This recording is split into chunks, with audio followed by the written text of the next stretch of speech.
Hello, everybody, and welcome to the Alien versus Predator Galaxy podcast, the original Alien and Predator podcast. This is episode 230, and I'm regular host Aaron Percival, aka Corporal Hicks, and joining me are my fellow runts and outcast predators. I did debate whether I was going to say Yautja or Predator, but I still can't do it, and I had to go for Predator. Don't you mean our found family, our new clanmates? Well, yeah, but I Ad- like us being runts more. oh, okay. Well, Adam Zeller is my name, aka RidgeTop. Jack, aka Dachande. Hunter, aka TheXenoPlays. And this is a big one. It's always a big one when we got a new movie. Yep. Yeah, well, it's been a big year. Let's be clear about it. You know, there's been so much fucking cool shit coming out this year. Well, Yeah. depending on your point of view, shall we say? Because Kayla made me laugh so much. Oh, he was not as big into this one. Well, no, when his message goes, now I know how Aaron felt when Killers of Killers came out. And I was like, okay, yeah, fair enough, mate. I guess I know you didn't like this film, but yes, we are reviewing Predator Badlands, which is Dan Trachtenberg's third entry into the Predator pantheon. He is he's tied with Scott on the Alien side for the most recurring Predator director. Yeah. Current Predator overlord. The Kevin Feige of the Predator universe. Dan the Man. And, well, it's another success for him. Well, if we look at critic, if we look at audience scores, the box office, we're going to have to see how we get on.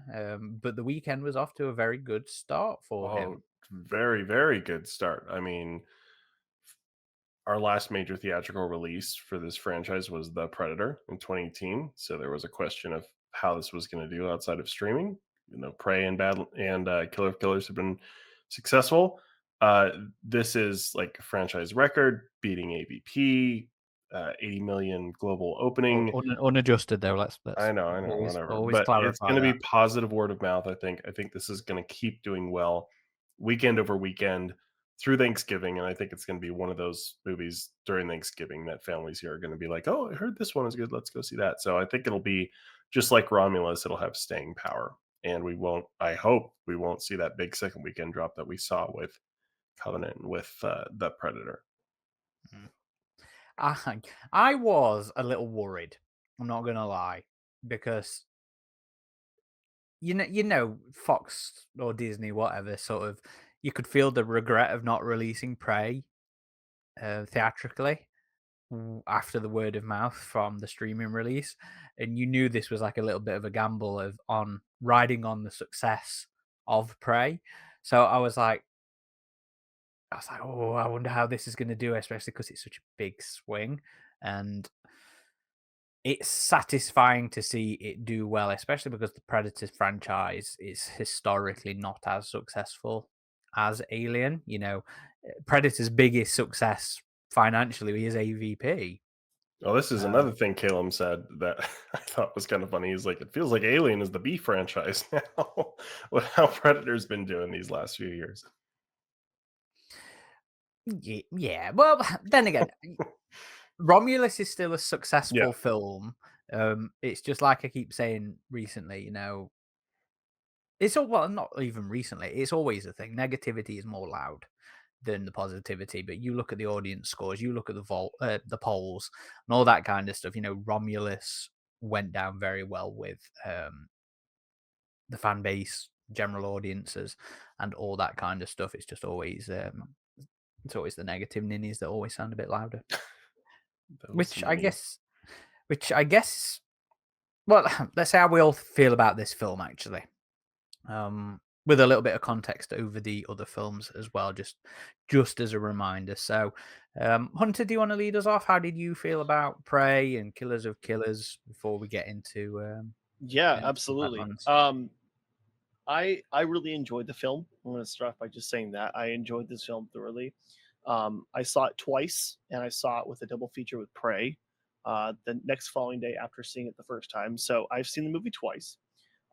In correlation to the other films, I think this is by far, and I think we can all agree here, the most tonally different film in the franchise, without a doubt.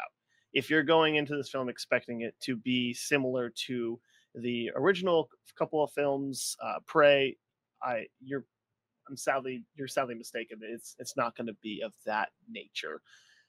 However, I think now reflecting on it after several days, I have come to appreciate it more.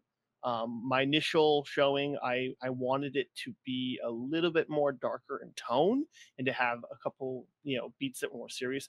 However, I mean, I look back at those initial interviews with Dan talking about how the film has a lot of correlation to those early buddy films, Conan, Book of Eli, and so I went back and started rewatching some of those films to get a sense of the nature of the film. And honestly, I've come to love this film a lot more in the days that have passed, and I thought it is a damn good time.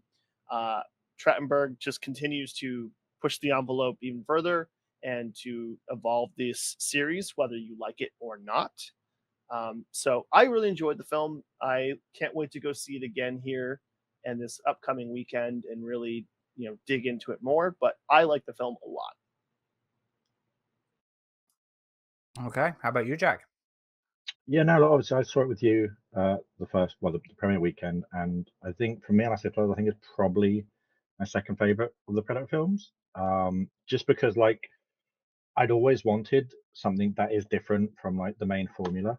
Like, there's nothing wrong with it, but at the same time, like reading the comics and stuff like that, and just seeing like the directions they can go with it. Like Predators tried some of that, but I think with it, like having like the Alien game preserve and stuff like that, and that was interesting. I think this for me just like changed direction completely, but I think for the better. Like it gives you more.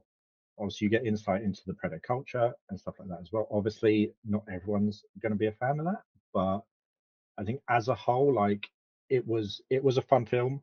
It was like there's lots of bits I've gone back to.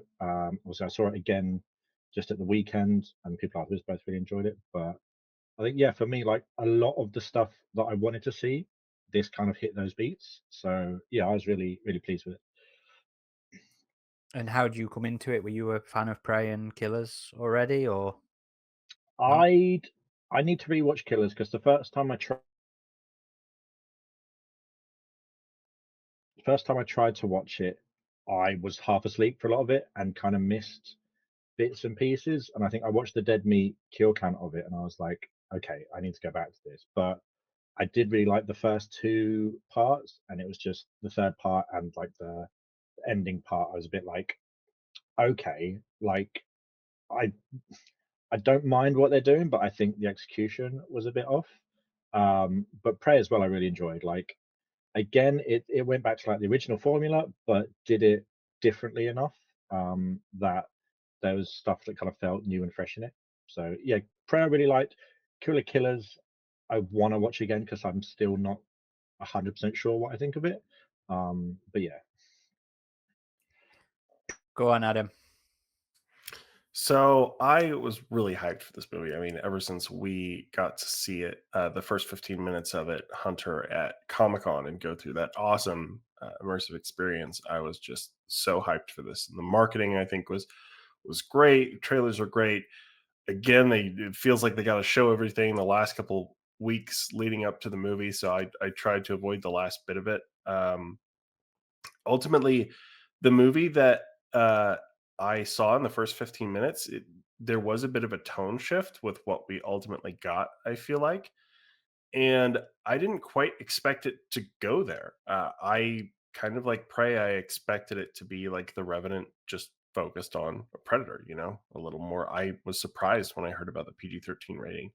And the movie does feel like a PG-13 movie in some regards, I would say. So the first time I saw it, I didn't quite know where I landed. There were a lot of things I liked about it. Visually insanely impressive. The score just incredible. I thought the musical score. I really just liked Deck's character, and how they pulled that off, like how they got a Predator to emote like that, technically just awesome. Little, quibbles as you call them, Aaron, here and there. But ultimately, the first time I saw it, I didn't quite know where I landed. That's always a nerve-wracking thing for me because it was the same feeling with Prometheus, where I'm like, I don't know how I feel. I need to see it again. And with that one, it didn't work out so well. With this one, it did. To me, I really like the film. It's a film that feels like it shouldn't work, but it does. Um, and I think there's a real heart there between the three characters. Like even Bud, who at first I was like, this is the quirky little sidekick critter they got to throw in here. So at first I was pretty apprehensive to that, but I think I enjoyed the movie more the second time I saw it, and I could appreciate all the characters and their dynamic more the second time I saw it. So for me, it's probably about an 8 out of 10. Just like I was with Killer of Killers overall, I feel like it's very solid. Nothing has quite reached Prey yet since I've seen it, but I think it's a damn good movie, and I'm going to be seeing it more times. I'm going to be taking people I know to see it, and yeah, I really liked it. Okay. Did we get numbers from Hunter and Jack as well? I can't remember. I don't think so, guys. Do you want to throw your numbers out there? Sure. I would say 8 out of 10 is a pretty solid score for me. I'd say maybe 8.5. I, I I think that the film definitely deserves that score. I will say, I wanted to elaborate on this a little more, but after seeing Prey and Badlands back to back, two totally different films, and then seeing Killer of Killers, it occurred to me that Killer of Killers was that nice bridge that fills in the gap Mhm. between the two films to prepare you for Badlands. Whereas if you go from Prey to Badlands, it's two totally different films. So I think eight and a half out of 10 is a pretty solid score for me. Okay. Jack. Yeah, same. Probably about probably an 8 or a 9 again. Like there's a few little nitpicky bits that just didn't bother me enough to really change my enjoyment of it. But I think, yeah, for something like 8.5, 8.5, 9, maybe kind of teetering between there. Okay. So everybody's Disney's checks have cleared then from this little roundup there. Okay. Not spiteful at all over those YouTube comments. Well, if we'd have hated it, would have only been whiny people who can't be pleased. So it's just nice to see everybody's checks have cleared today. Caleb's didn't. No, Kate. I think they must have sent Caleb the wrong sort code and bank number. Greg loved the game. Greg loved the film. I think Johnny said he had enjoyed it as well. Tom enjoyed it. Caleb seems to really fucking hate the film, and we haven't Eric seen hasn't Eric. We seen it have yet. Yeah. no. So, for the most part, the AvP Galaxy staff has enjoyed it. I don't think Darkness has seen it yet. I've not seen him mention anything, or if he's seen it, he just hasn't mentioned. But yeah, I will round out this and say my check has also cleared, and I am very positive on the film. I went into it. I don't want to say not certain, because this is the thing I really like about us being nerds and us following the fans in all the lead up and stuff like that, because we get used to some of the more different elements. We get time to get used to Dex changing appearance. We get time to know about the tonal shifts that are coming, with Dan being very upfront and open about this sort of more adventure-y, more Conan, more Indiana-ish kind of tone that he is wanting to have to the film. So it doesn't come as so much of a culture shock.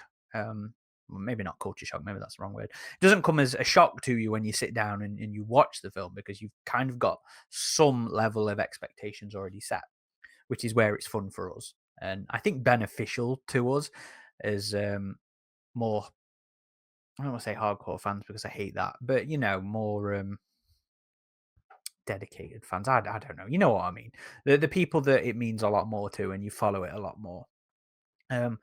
So some things when I sat down, I was like, yeah, okay, I'm used to this already. I'm used to the new appearance. And Deck's face was a big thing for me going into it, where I was like, yes, this is a fuck ton better than Feral, in my opinion, but it still looks kind of weird to me. But after a certain point, it's just like, it's cool, it's Deck. Yeah, looks good. The effects are fucking awesome. I love it. And so there were still some bits of that to me going in where I was unsure because I hadn't had the chance to get used to it because they kept it hidden. And that was things like Bud and just how hardcore the fantasy elements of it became towards the end of the film. So Hunter makes a good point of Killers is like a nice little bridge, specifically because I think of that fourth act, because that is a lot more fantasy and adventure-esque in tone. That was something you complained about, Adam, when we were reviewing Killers. You were like, I'm not sure this works for me, but it is a nice bridge into the way the Badlands eventually goes. I'm not I really enjoy the film. It's like an 8 out of 10 for me. Like Jack says, for quibbles, it doesn't negate the overall positivity of the thing.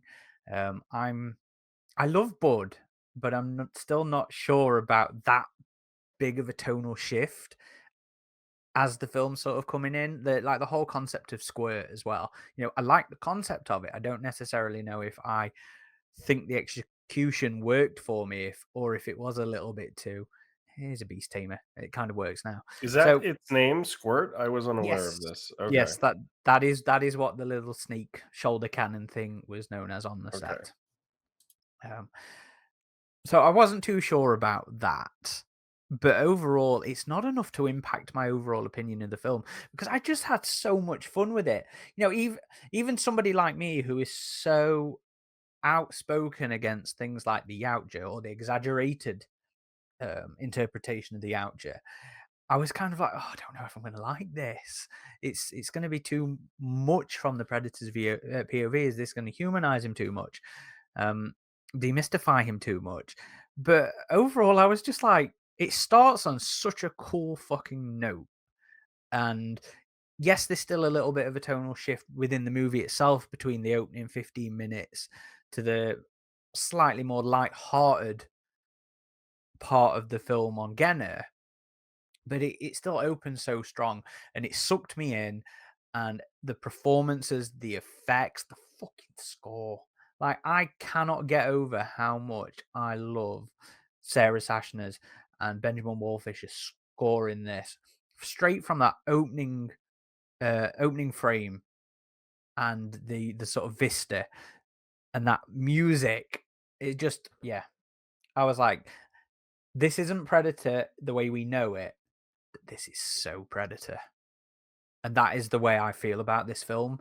It's such a formulaic shift, but at the end of the day, near enough everything in it, even if it doesn't quite feel like Predator 1 or 2, is something that I think feels so Predator anyway. Maybe that's more because of how immersed I am, how immersed we are within the expanded universe. Again, familiarity with those kind of things, but even like the thematic stuff of the found family, as Adam joked to start with, that's not something you think about, is it, when you come to Predator? But then it's like, yeah, but they're all clans. They're all around about vying for acceptance or position within their own little family unit or social unit or whatever. So I was like, yeah, okay. Well, I never thought about it really before, but yeah, that makes it's an absolutely reasonable thing that I think I can see Predator POV sort of delving into. So yeah, it was I didn't know what I was really expecting, but it fully entertained me regardless of whatever little moments I had there that I was unsure about. The overall package was just fucking great. I loved it. Yeah. 8 out of 10 for me. And that was after 3 viewings. Jack and I saw it at the premiere. I went to see it again with Chevy in IMAX.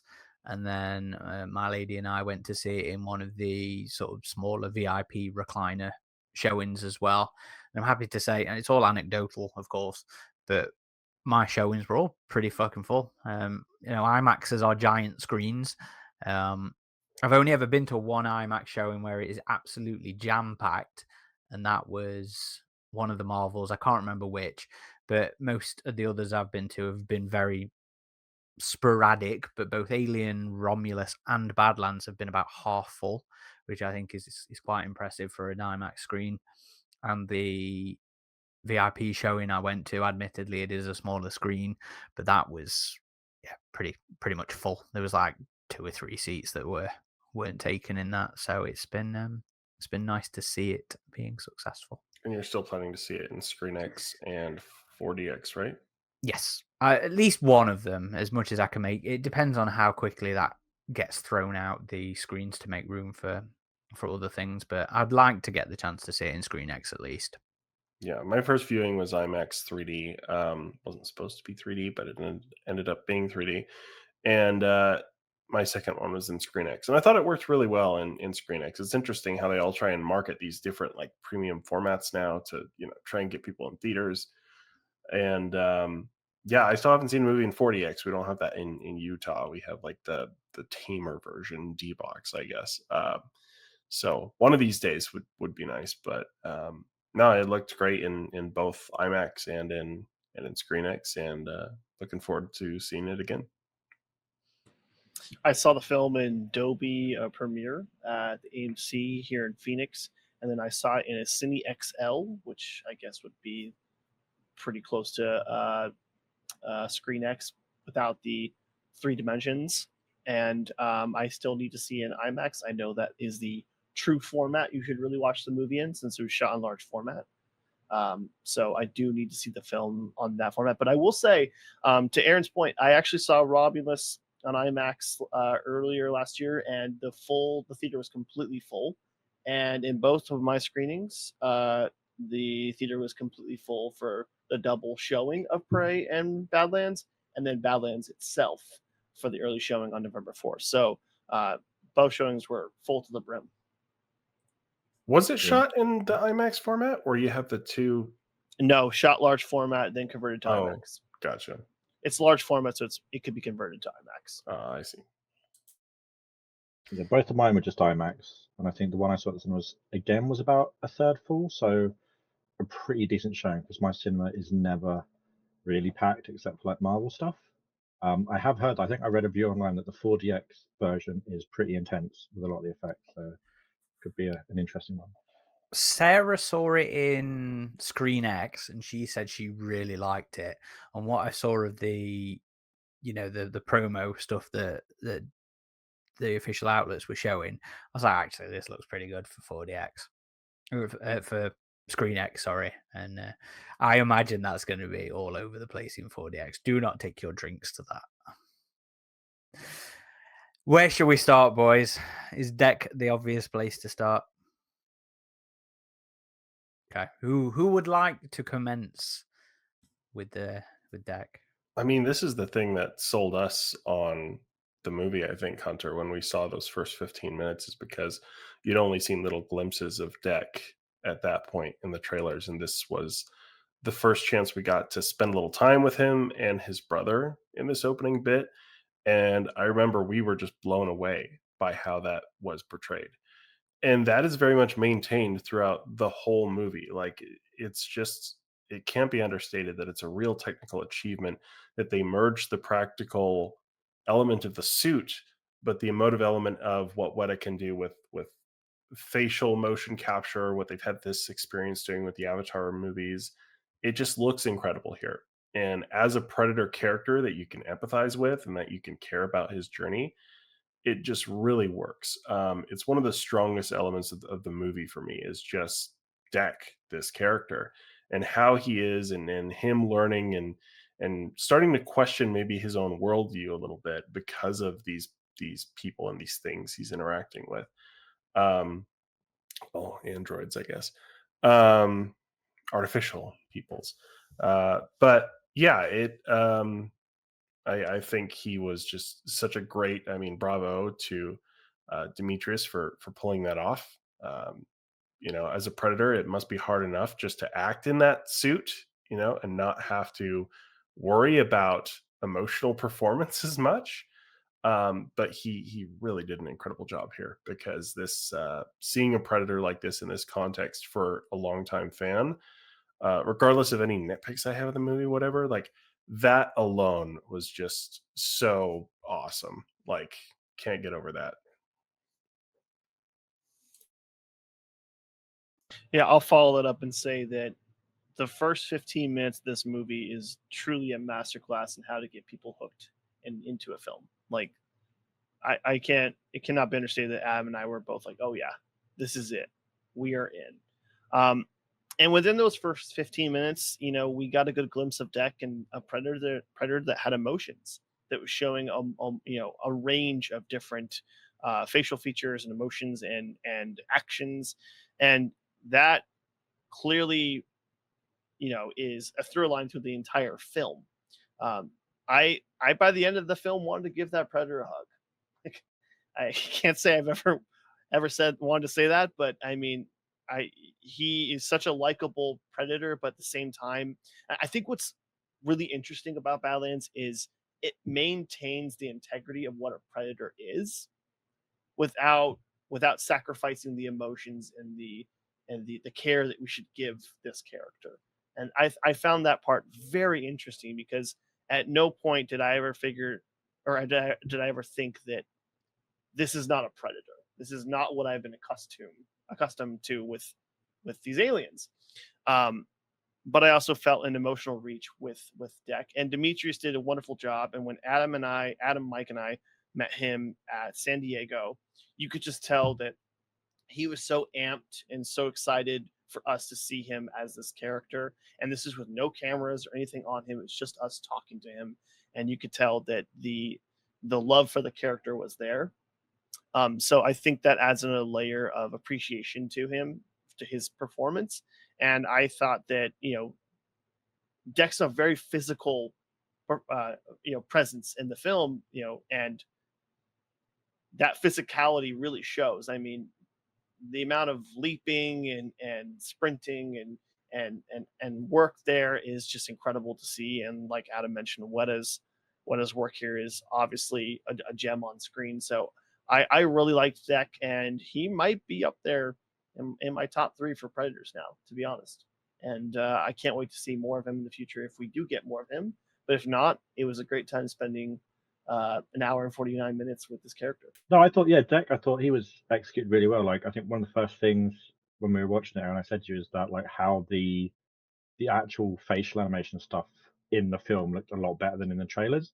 But I think, the emoting, the performance, like everything we got from Deck still felt very Predator-like. And even for like a good chunk of the movie, like his personality, he was still a dick. He was being a dick to Thea, and he was like, "Oh, bud, we'll just leave her to die," stuff like that. It still felt very Predator-like, like just when he just like yeeted Thea up a cliff and didn't have any real concern about her, and having to basically, like be told that she's a tool for him to actually want to use her. Like that still felt very like Predator coded type thing. And so I thought, as a whole, like Hunter was saying, he's probably one of the top predators. Also, one of the few predators that has a 100% success record. So he's got that going for him. Until he hits a real human, then he'll die, and we can all complain that the predators aren't very good hunters. Or he'll just a bunch of predators get killed by one alien, and then everyone will get upset about that. I really liked the way that the film handled the predator culture. Obviously, as I said earlier, I was really worried about that demystifying that humanizing aspect of them leaning into the Yautja stuff. But I felt like Dan sort of twisted it a little bit to suit the way I tend to think of the predators. They are dicks, like Jack said. They are cheaters. They are underhanded. And no matter how much people might want to Adam, you were guilty of this, I think, in the Killers episode, where it was like, oh, so are these just bad bloods? And it's like, not everything that isn't an interpretation of the first one has to be a bad blood clan.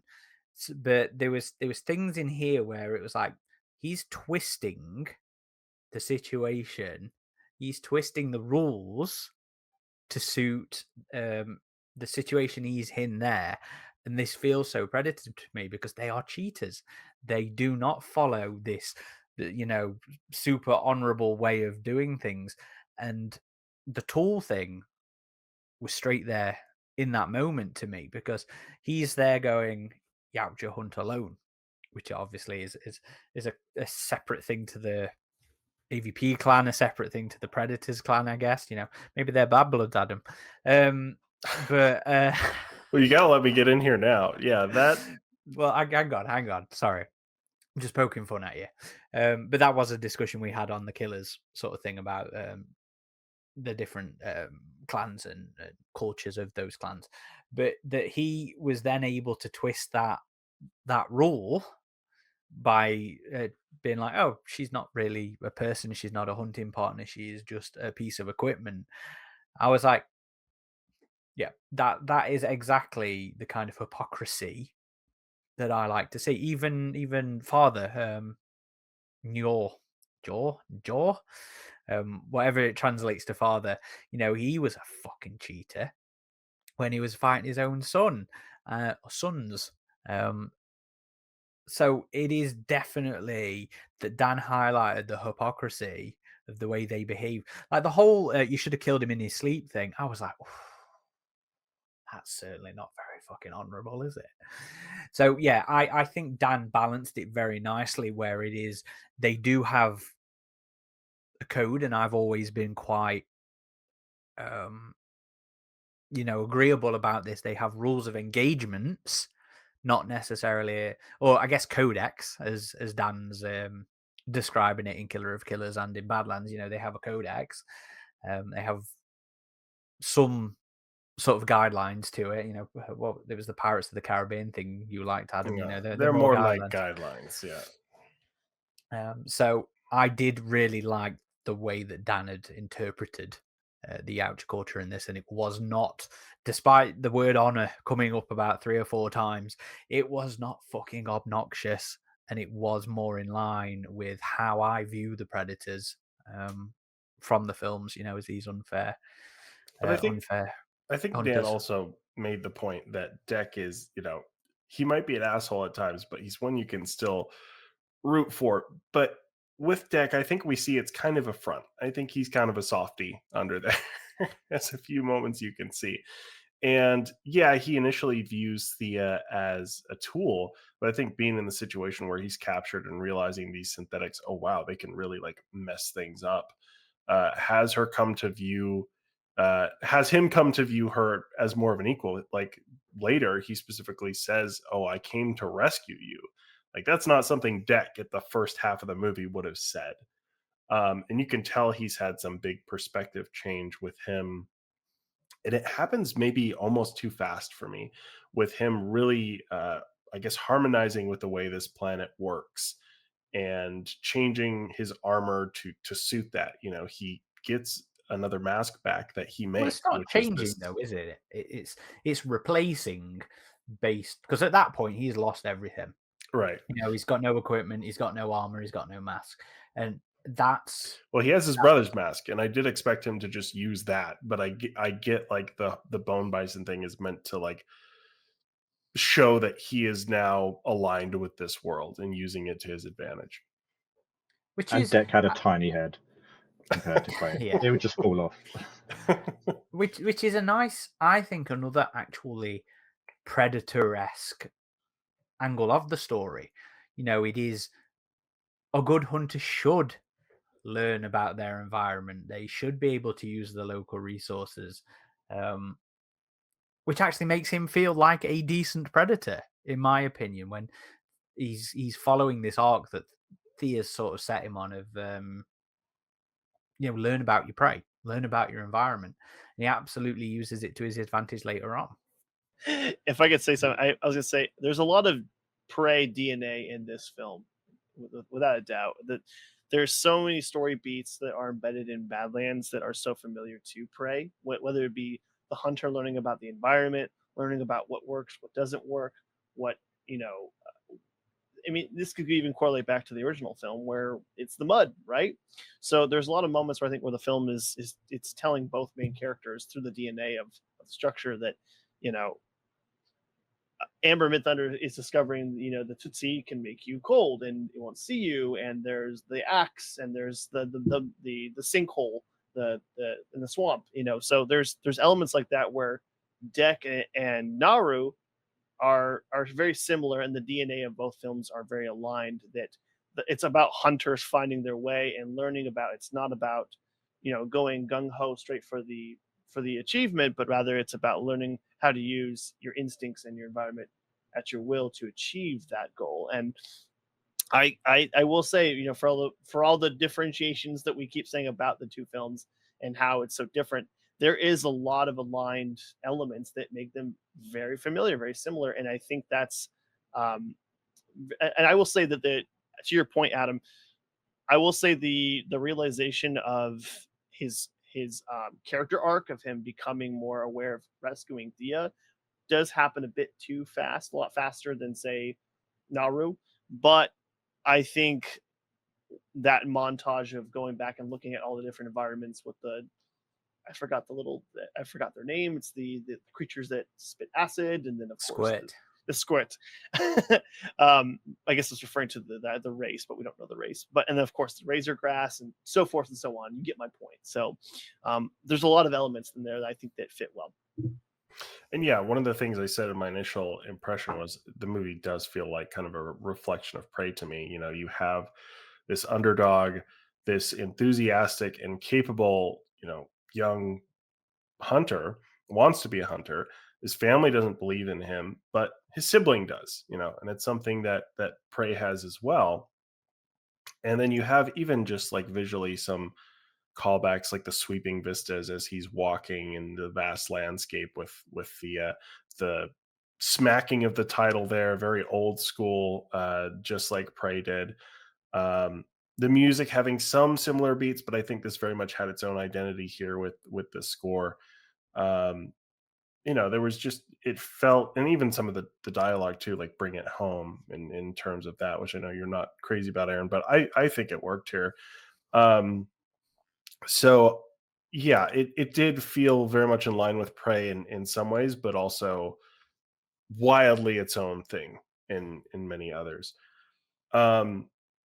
But yeah, just to touch up on one more thing with the clan thing, it was one of the things I was worried about in the first moments of the movie when it has the Yautja Codex pop up, and I'm like, it seems a bit too rigid here. Like, like, oh, they have no friends. I'm like, like, I'm worried like we're lumping all predators in together here when, yeah, we've seen like different clans do different things. And but this movie also balances that with, you know, Dek saying he wants his own clan now. And that's another theme of the movie, I think, is like toxic family, I guess, you know. Thea wanting this sister relationship with Tessa, and Tessa throwing it in her face, as opposed to the very real um, brotherly bond that Dek and Quay had. So that was another thing. You know, Dek is betrayed essentially by his father, and Thea is betrayed in maybe a bit more underhanded way by Tessa. And so that ultimately strengthens the bond we have between Thea and Dek, and ultimately Bud as well. So yeah, and with the clan thing too, it was another thing I worried about in Killer of Killers, with just how big the clan looked. Where and this is something that Tessa says too when Dek is captured. She's like, "Oh, the Yautja call their week," and I'm like, all of them, like, or is this just this one clan, this one father leader of the clan being an asshole here? Because I mean, Dek did not seem to be accepting that as normal. You know, at the time he was begging for his father to stop fighting his brother and all that. And you know, we have the insinuation of the female predator showing up at the end of the movie, and all the other predators draw their swords. I'm like, wait a minute. So is this like maybe she also hated the father's guts here if they're like readying themselves for her arrival if she was with a different clan or something like that. So the whole clan dynamics are something that I do wish maybe wouldn't be explored too much because again you don't want to give away too much of that mystery. But I do worry about elements like the codex and stuff like that when it seems to be like this is just how all predators are. Predators hunt alone. It's like, well, no, they don't. And predators, they hunted in threes, and AvP, they hunted in threes. So like, you get what I'm saying, Aaron? Yeah, but again, it all goes towards the point of them bending their rules to sort their needs at that any given situation. I would, we always justify as fans, and the creatives do. Dan responded to the critique of the gladiatorial predators of being like, well, not all of them need to do this. And I think in the behind the scenes sort of stuff for Prey, it was very much justified as Ferrell's appearance as being a different, subcontinent or whatever, and different clan or whatever. It would be nice to actually start to see that show up on the page, on the screen. I would like to see some differences of culture actually cause a clash, and it to be a bit more than just a bad blood situation. That they've already failed to do that in the films like 2 or 3 times at this point. Let's actually go a bit deeper and show some difference there in terms of behavior. Maybe have the Lost Tribe show up and be absolutely fucking pissed off that the gladiatorial clan's been stealing Harrigan. Just something like that, and justify it on the screen would be nice. So Hunter earlier mentioned, about, just to go back to sort of Deck's portrayal in this. I'd said to Jack when we were watching the premiere, and his Deck's bandaging his bicep, and I was like, Jack, for a runt, that guy's bicep bigger than my fucking forearm at my head, and it was an interesting way to portray Deck, because yes, he is supposed to be some sort of malformed runt, and earlier iterations of that went a lot further into it. He was supposedly vision impaired, and I think that must have made its way into the production somewhere, because they were still talking about that on the set visits, that took place while they were shooting in New Zealand. So at some point that got nailed off, but they went further into it. But when you actually, outside of his face, his head being smaller, his him being a smaller predator compared to Kevin Peter Hall, he was nearly as big as you guys, wasn't he, Demetrius? Or a little shorter than you guys? He, looking back at the photos and videos of when we met him, he was maybe about 5'11", 5'10", would you say, Adam? He wasn't a very tall like guy. that. Yeah, something like that. And the internet lies to you. The internet tells you he's bigger than Kevin Peter Hall, but he's not. But outside of that sort of surface level appearance differences, he's... Oh, and I don't know if you noticed this, but I seem to see him walk with a little bit of a limp. Anybody else pick up on that? I didn't notice that personally. Okay. I picked up on it on my third viewing. I was like, he's actually walking like he's got a little bit of a limp there. Whether that's intentional or not, that's something we'll have to ask Demetrius when we get to speak to him. But he was shown to be a very capable predator. You got to see the Predcore stuff, which was something Dan wanted to visit in Prey, but they had to drop. You got to see him pull off some incredible feats of combat. While his maybe situational awareness was not the best when he first landed, and he was ambushed by landed. That's I think a oversimplification of it. But when he's first gearing up, he was fighting those things really well. And he's in his plan to sort of get up the cliff by letting them impale each other, and his fights with the Luna Bug, his fights with the Bison, and with the Kalisk. I was like, this guy is still a fucking good predator. So I was like, Yeah, okay, sure. You can be a runt. Sure, perhaps your dreadlocks aren't growing quite as properly. Maybe they had the holes haven't moved down enough. I'd love to ask Dan more about that sort of design mentality when we get to speak to him as well. But yeah, I was like, you know what?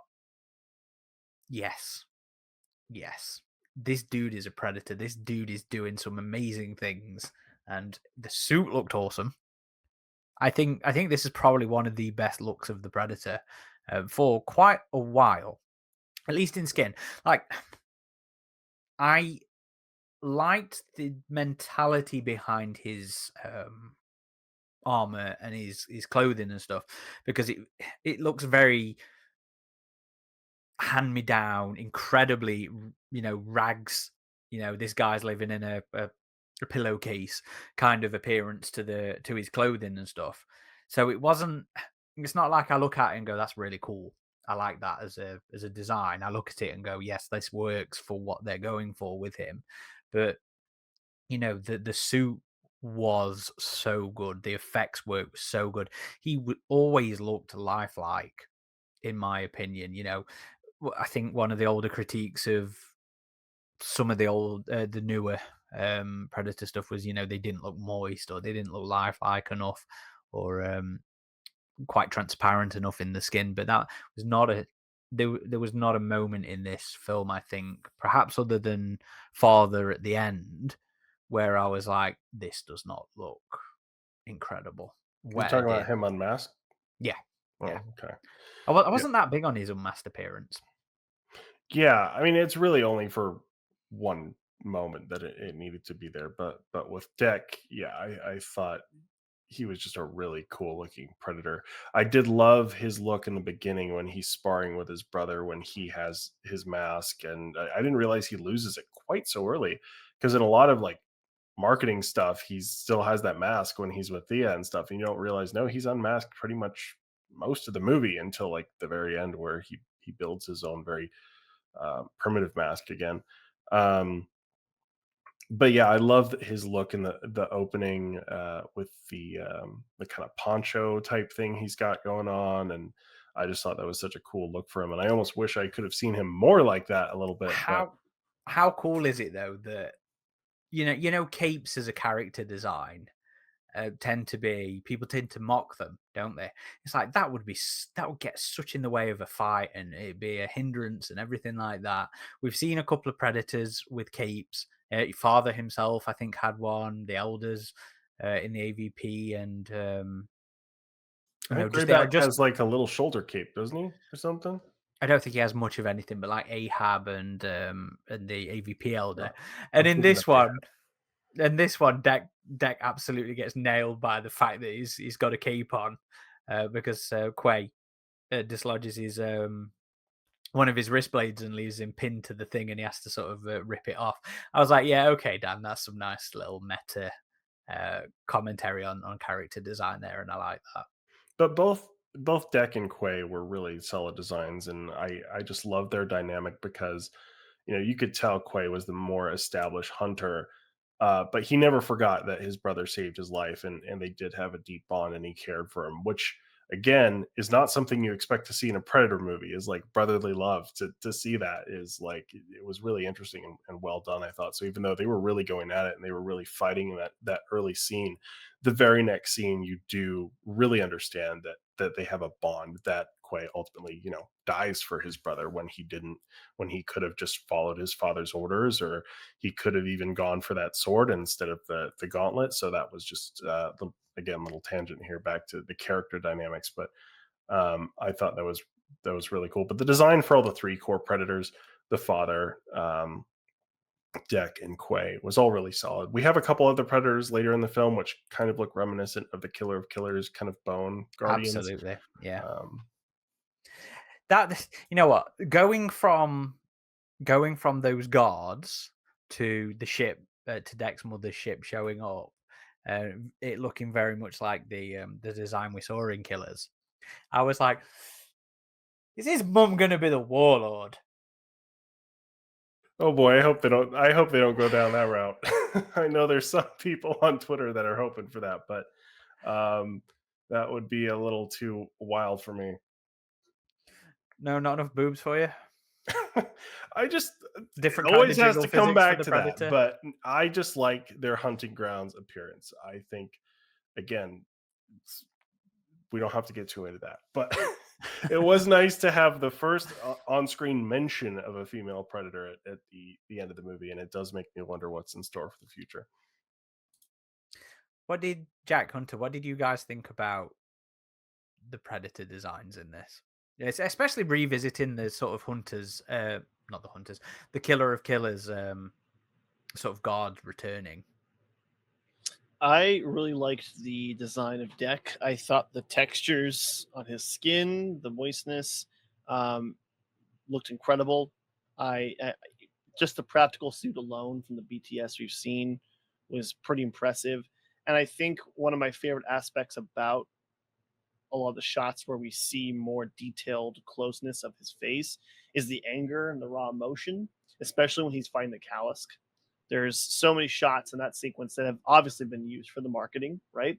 Where it's a close up of him getting angry and roaring. And I enjoyed those moments a lot, but I also enjoyed moments like the campfire scene where there's a moment between him and Bud, and he's watching Bud imitate him, and you can see the multiple layers of emotion in the face trying to, you know, conceptualize what's going on. And I thought that was just incredible work being done here. But as an overall design, I like Aaron, you made a great point about he's living out of living in rags.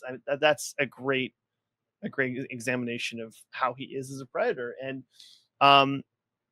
I think we also should touch on his final look, which is towards the end when he fights his father, and he's got more, I would say, polished armor. The armor that was in Quay's ship, that seemed uh, more ready for a hardened predator. And I even thought, even though that armor looked slightly big, I really liked that look on him. I know some people here in the forum and on other sites, other parts of the social media do not like that look at the end, but I like that it gave him the worthiness that that predator deserved. In terms of father, in terms of the killer of killers, predators we saw at the end, I mean, these are all things that we've seen so much in the marketing. So um, I have come so accustomed to seeing it. Uh, father, I will agree. The one shot we do see of him where the mask comes off was a little bit jarring at first because it was probably more heavily CGI. But it didn't take me out of the movie. There's very few moments where the look of the predator ever took me out of the movie. I think it was consistent all the way through, where I enjoyed every aspect and visual of the predator in general, whether that be the father, whether it be Quay. I mean, they all looked great, honestly. But yeah, that's my simplified opinion. You know, I thought like I can't recall a single shot in the film where I didn't think that Deck looked really good. Like as I was saying, even down to like the just the expressions and stuff like that. I think someone even said when Thea's talking to him and he starts dozing off, you can see in the background that he's falling asleep because his breathing kind of like slows down and stuff like that. So things like that, just like the expressiveness of like the mandibles and the face and many of the eyes and stuff like that, just it really gave him that character of, like I said before, Pal still feeling very predator-like. Like he's still a very, very angry predator, and he's pissed a lot of the time, and that really comes across in the expressiveness in like Demetrius' body language and stuff like that. So I think yeah, Deck as a whole was just probably one of the standout, like in terms of like a CGI slash real performance. Like I think it's probably a highlight of films that I can think of in like the last few years. Um, again, yeah, Would Quay. you put it up in scale of like the apes and the avatars in terms of that sort of alien-esque performance slash visual effect? For a lot of it, yeah, I think with apes it's a bit different because we have an actual like real reference to what apes look like. When like the stuff in the apes films with that just looks like amazing, and like for a lot of it, like it's probably like in maybe not indistinguishable from the real thing for the apes. But I think for this, it's like I think this is as close, without being a practical effect, as you can probably get to making Deck look as emotive and expressionful isn't a word, but like seeing the expressions and like Expressive. and seeing all that in the performance. And like like I said, for like obviously father has a great like design with armor and stuff like that. The face was a bit wonky, but again, it's one of the things where it's like it's not going to affect my enjoyment of the film that for 2 seconds something isn't looking as good as Deck has for the rest of the film. I'm curious to know how much of it is a full practical sort of setup at times, because there is, Demetrius or some stuntmen, we haven't looked that far into it yet, do have a full Deck mask. We've seen it in the behind the scenes, but then we've also seen perhaps not quite as open face as you might expect, but the open face of him is literally just like this bit. It is just a bit of his forehead down to his sort of chin. There's been comments about people wanting to see a cut of the film where it is effectless and you are just seeing Demetrius's facial performance. I'd be curious to see that, actually. I think That'd it'd be be cool. They interesting. did that for Apes. Yeah, that's what prompted people to sort of bring it up. I'd be on board with that.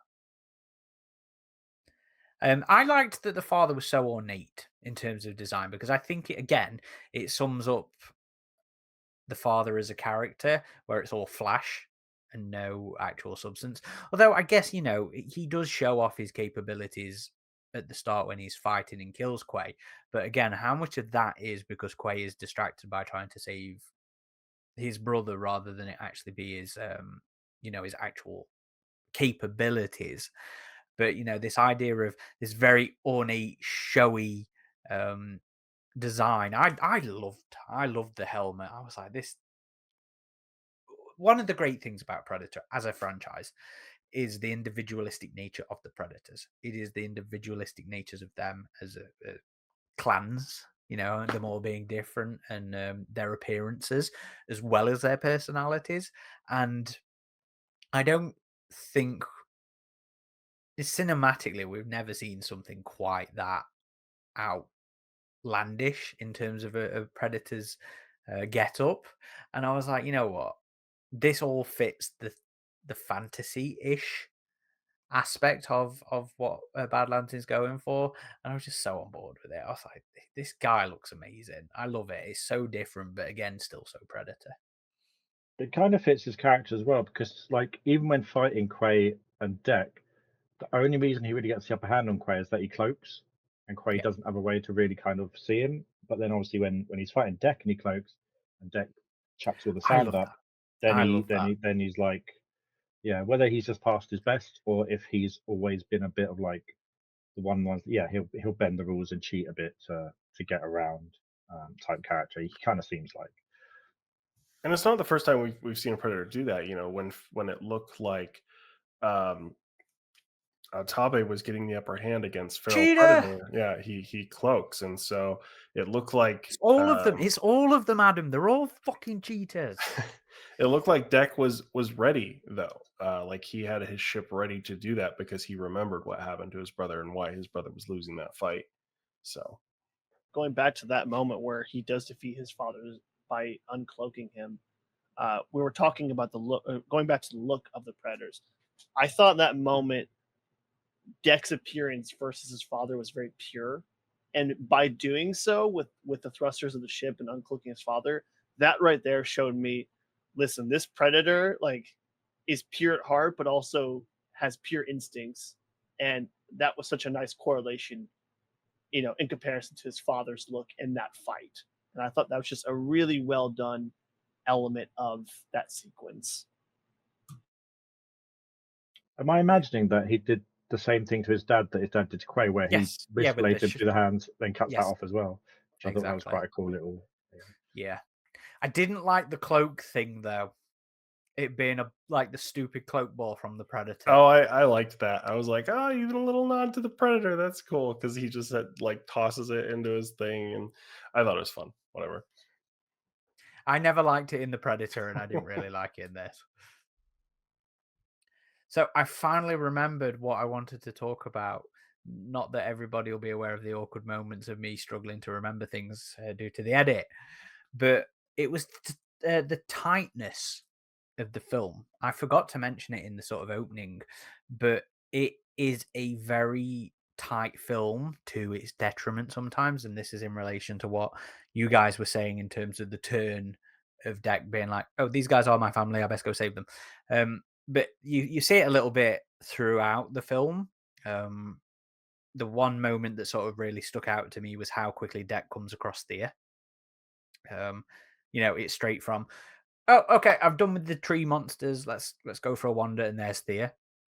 I have access to one of the scripts, and one of the things in it is, once Deck's done with that, is checking a compass thing to like go and relocate the ship. To do whatever he needs to do at that point. But in some ways it feels like fortuitousness. You don't really know what Deck's doing at that point. It's not like he's like, right, time to go find the Calisk now. This is a vast, the film is so good at showing us these vast alien vistas.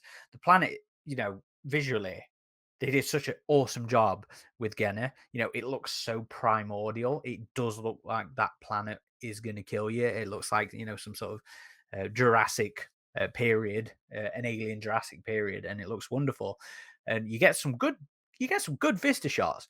But to go from that moment to then straight finding Thea without any shots of him walking through the the vast landscape or running across some other bits and pieces until that point was a bit like, I was like, it's a bit too easy, coincidental to get to this point. So, the film is tight. It's like, what, 90 minutes? It is very much a, I don't want to say bare bones, but there's not a lot of extraneous fat on it to cut out. The script I have is like 85 pages. It is a short script. So it would have been nice and to be fair, I sort of had the same sort of critique of Killer of Killers in terms of it didn't breathe enough. And that was, in my opinion, very much the Killer of Killers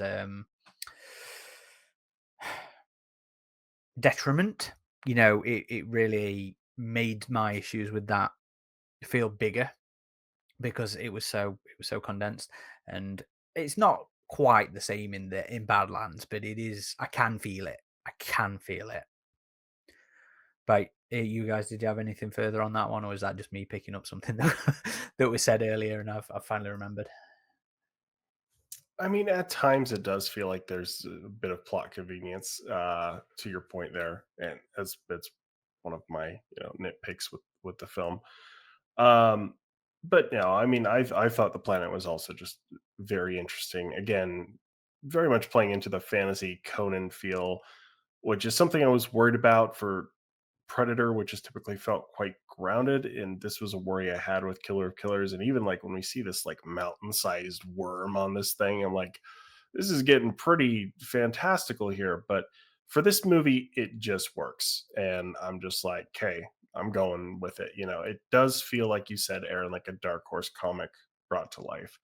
And so I can kind of just be on board with it there. Yeah, if I could speak on the runtime thing, I think that's an interesting point. But we're in a point in time where films are either at this subsequent time, this hour and 45, or they're 3 hours long, and there are in betweens where we the 2.5 hours, the 2 hours.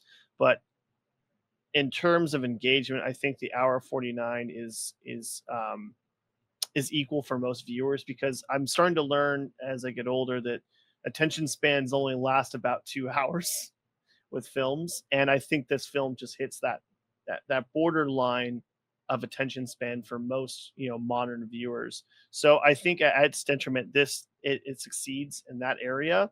But I will say it makes me wonder what the director's cut looks like. Is it 25 minutes longer? Is it 15 minutes longer? Do we get those vast shots you mentioned, Aaron? I'm just curious as to see where those gaps are filled and how much of the film really continues on if we do get anything longer. So at some points you can feel the tightness of the film, you can feel it constraining on you, but the other times when it does breathe, it breathes, and it breathes heavily. And one moment, an instance I could think of is when Deck is captured, and the Sin and Thea is also captured as well.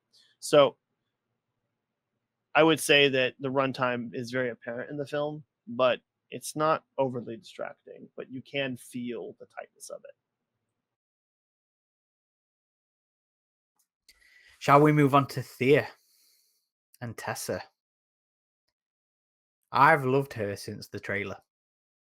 You know, that the introductory moment of her leaning over Deck doing the hi thing. And again, it's an obvious sort of tonal shift in the film and in Predator. But I always say, you know, I've said it earlier, you know, Predator is flexible. Predator has strength, and not just necessarily in terms of the character portrayal because of the individualistic nature of Predator, but as a franchise, much like Alien, you know, it has generally been different in what it does. You know, the films in particular, you know, you look at the first two films, you know, you've gone from the sci-fi action kind of thing, tension kind of thing, to wanting to be more of a cop, mystery, detective angle, but with a bit of a cheesy tone to it. So, you know, there's already that difference there.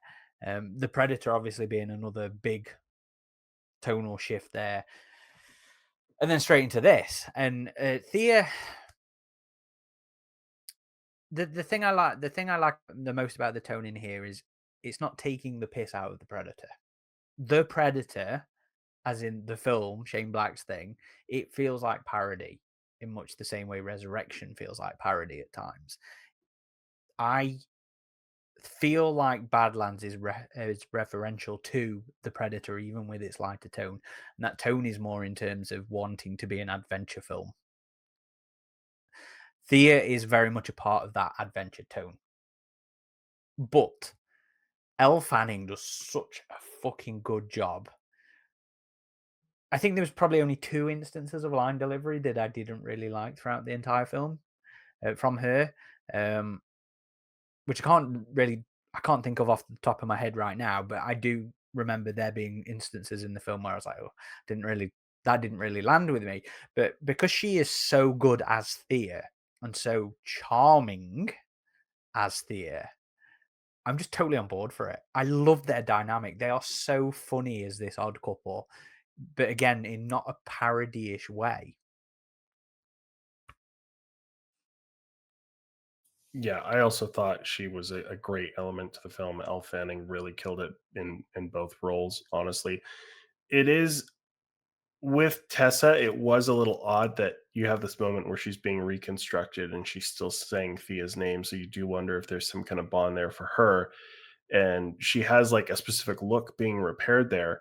But then after that, she's just kind of instantly in villain mode after that. And I But do don't kind you of think wish. that's Go ahead. that follows on from Mother going, if you don't start fucking around, we're going to decommission you. True, but I do wish there, and you can see that's her motivation there, but I do wish there was a bit more pull with what Thea was kind of arguing, whereas like we can be more than what they make us. And you do see her ask, "What can we be?" And she says, "Sisters," and then she's just kind of like, "Oh, you like shut up, put her in a box," you know. So and then at the end, it was kind of interesting because even though she had forsaken Thea, she comes back to kind of toxically use the, oh, betrayed by my own sister at the end there. It's like, well, you rejected her and her whole wanting to be sisters thing. So again, kind of plays to the nature of toxic family there, I guess. Um, but yeah, I thought Thea was just such a charming, funny, like there was a term Sizzy Bubbles used when we saw the movie, which was adorkable, I guess.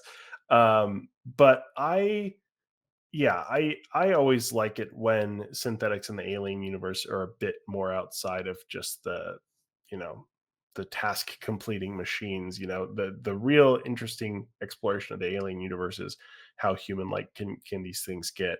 And they do make a point in the movie, like, oh, they gave us feelings to exploit the creatures of this planet, and the other androids are a bit more rudimentary and just kind of stoic.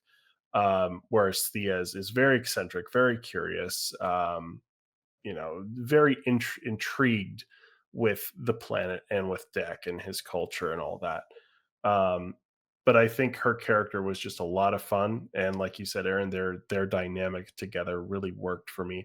And you could tell ultimately, um, they did kind of initially use each other, but they do come to like really respect each other near the end of the film, and that was a cool dynamic to see play out. I agree with what you guys said. I thought she did a fantastic job. Like, even portraying the two characters, having them be so different. Like, I thought she really nailed that. Like Anne said, yeah, adorable is kind of the right word to use her. Like, she's just a bit over the top, bit silly, but also very, yeah, very curious, very intrigued, very kind of, yeah. I think what you guys mostly said, just kind of agreeing on that. Like Tessa, very serious, very kind of like no nonsense. But yeah, I think they did a great job. I think it's very good. Like probably one of the highlights of like a synthetic character, um, from some of the recent stuff. But yeah, I thought it was really good. Any thoughts, Yeah. Hunter?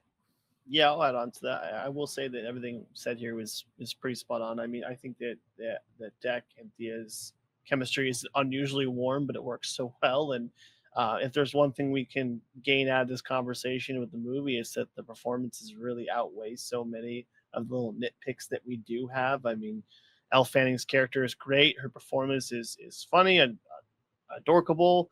Uh, it's likable, and I'm on the same page as you, Aaron. There are one or two lines where I'm like, it doesn't really work for me, but at the same time, like her character's likability just outweighs everything else, and I enjoy the dynamic, the difference between her and Tessa, and their dynamics were interesting to see at play.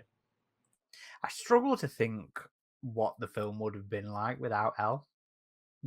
How well that odd couple would have worked without her specifically in that role, which is strange because when they were first sort of rumoring her being involved in the film, I was, I'm not one of these people that's like can't have a woman in a Predator film, kind of toxic fan, but I was like, I don't see what role she could play, that would feel quite right.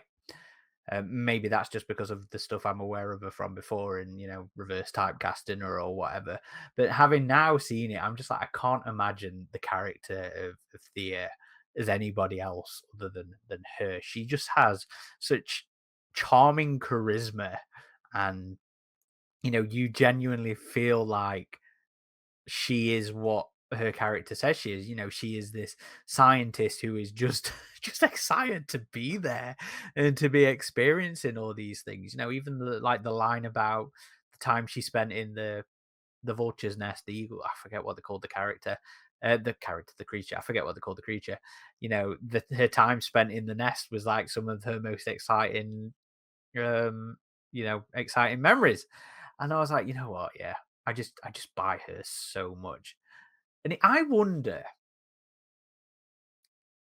if she looked at Winona Ryder, because obviously Dan's made, you don't know it in the film. It's not obvious in the film, but Dan said in press how Badlands is set the furthest in the timeline, the alien timeline, that it can exist post sort of resurrection or whatever. Well, it can't be. But we'll get into the alien stuff. But it can't be. Yeah, no, we can't take that line seriously, and we're gonna have to give Dan some shit for that when we speak to him. But he has said that this is post resurrection. He has said this is the furthest in the future we've gone. So the way that Thea and Tessa sort of talk about their creation, they talk about Mother giving them emotions and stuff like that. They are AI created by another AI. So are these two autons, like Carl is? And I'm curious as to if they looked at Winona Ryder's, there's multiple actors performing it. If Elle looked at Cole specifically in Resurrection for some sort of inspiration. Well, she did. The film. She did say she looked at Andy, that they were watching Yes, she did mention that in Romulus, some and of the that press. he kind of inspired her. That character inspired her to to just kind of run with it and do her own thing with it. And again, I just really liked that she was a synthetic, and there's moments in the film like very much centered on that, but she still has like a very human, warm personality. And I just think that's a very interesting thing that draws me to the Alien universe. It's one of the elements of the prequels I did like, was that grappling with the synthetics actually having emotions and actually having this personal experience of theirs. And I think that movie portrayed that really well, or this movie portrayed that really well. Would you like to give Dan some shit? Oh, are we getting to the alien stuff now? You Should we just okay, well, I can include that in here. So yeah, let's jump to the alien stuff. Like, this is a big Predator movie that has a lot of alien universe elements in it without the xenomorph proper, which is cool to see as a fan. awesome. Is awesome. Yeah, Yeah. like, I am very stoked about that. I think even like the glimpses of the big ship we see, I mean, it's mostly shrouded in darkness. We can't really see the ship's design, but I was sure trying. Um, and the mother chamber that Tessa is like interacting with in there, the repair chamber, the synths, even the pulse rifles were cooler than I thought. They did such a good job, I think, with futurizing the mother chamber. Yeah. Because you could kind of see hints of the lights in the background around the hologram. I was like, you know what, that is really good. I like that, because that's something about the alien aesthetic that is I don't know, it feels like it's hard to please fans with, doesn't it? Because a lot of us take a lot of love from the retrofuturism of Alien and Aliens, and I guess to some extent 3. And it was something that was critiqued about Romulus. But when you're actually setting this in the farthest flung future, I was like, you know what, this is actually nicely futurized that sort of retrofuturism, and it looks good. And they still kept like some of the sound cues to sort of anchor it a bit more in the older Alien. I think Lee Gilmore worked on this film, who worked on Romulus and Alien Earth and Killer of Killers and Prey. So yeah, there's another guy who's straddled the franchises a lot recently, and Lee Gilmore's a wonderful bloke. So it was nice to see his sensibilities anchoring it there as well, without being again obnoxious. There's sometimes you can overdo it, but I thought it worked really well in this. Yeah, Jalore just mentioned in our Patreon chat that the sound effects we used from the Alien movies were great, and yeah, I thought where they fit those key little audio moments in really just felt natural. Whereas in Romulus, there were a few moments where it felt a little forced with some of the audio effects there. Big disagree. But overall, yeah, the Alien universe elements, I do get what Dan is saying. They're kind of just doing a Marvel build up with this now to AvP. They're not just diving straight into it, which is kind of cool to see. Makes me wonder what we'll see in the Romulus sequel, if we'll see something along those lines. But the Alien universe elements I so loved with this. The super power loader was like so kick ass. Like, I just loved that whole sequence with that. And not only did she have the super power loader, she had like the shoulder cannon, and she was going after him with that. That was just such an awesome sequence there. And she actually had the little neural thingy on her when she was using the shoulder cannon as well. Was like a nice little detail to that moment where there's a question of, oh, how's she controlling it, and it's like she's got this stuck right here, and it's a little detail that you might not necessarily pick up on, but I was like, you know what, I'm glad Dan thought of that. I'm glad somebody in costume thought of that, and it's on there. Sizzy Bubbles in our Patreon chat says it's so well done you kind of forget it's alien stuff in your Predator movie. Yeah, it's kind of how I felt. This kind of thing has been obvious for a long time, hasn't it? This is another one of those examples of me going, I would love to see this in a Predator film, or a Predator comic, or a Predator something. Just an alien setting without the aliens. And yeah, I'd also like to see it be not aliens. I'd also like to see it be Predators versus Colonial Marines at some point. But it just fits so well, and it's all part of why this is one of the few crossovers that I think genuinely works. Now those alien nitpicks that you alluded to there, Aaron. So it can't be post resurrection because of the recall, because Weyland-Yutani wasn't using synths anymore at this point because they had, escaped and formed their own little, resistance group or something, I guess, like And that. Adam, things change. Times move on. Oh, so are we going with the what is it? What's the post Sea of Sorrows, right? Yeah. Okay. Dan, there is no doubt in my mind that Dan did his Xenopedia research and was like, "Oh shit, yeah, Weyland-Yutani comes back." There is no doubt in my mind. Okay. that Well, happened. the bigger issue is there is a throwaway line where she's asking the Predator about sublight speeds, and she's like, "We haven't cracked that yet." Okay. For anyone who's working on future alien projects, ships in the alien universe have always gone faster than light. If they messed up on this with Alien Earth, and now, even though it's a short throwaway line here, I know it doesn't look like it. They don't jump to hyperspace like Star Wars or go to warp like Star Trek, but they are moving faster than light, and the distances would not logically make sense if they couldn't. So, Indeed. And that was another one of those sort of tightness moments. Just to go back to that, issues I had where it goes from Deck being knocked out to just showing up around Genna. I was like, "Oh, you come on! You could have shown some transition of time there. You could have shown the Predator ship entering FTL or whatever it's supposed to be there." Yeah, you just reminded me of that. Yeah, I think the moment that happened, me and Jack looked at each other, didn't we? Because that has been a very vocal point of fandom recently. Is Alien Earth's treatment of FTL in the Alien franchise. Yautja Law says in the comments, he mentioned Amengi. He definitely reads Xenopedia. So that's something, actually. Did you guys pick up on the statues as Deck was sort of driving his hover bike? I just thought they were Predators, but yeah, I saw in an interview he was saying that they were Amengi statues, right? Yes. I don't even know what Amengi are.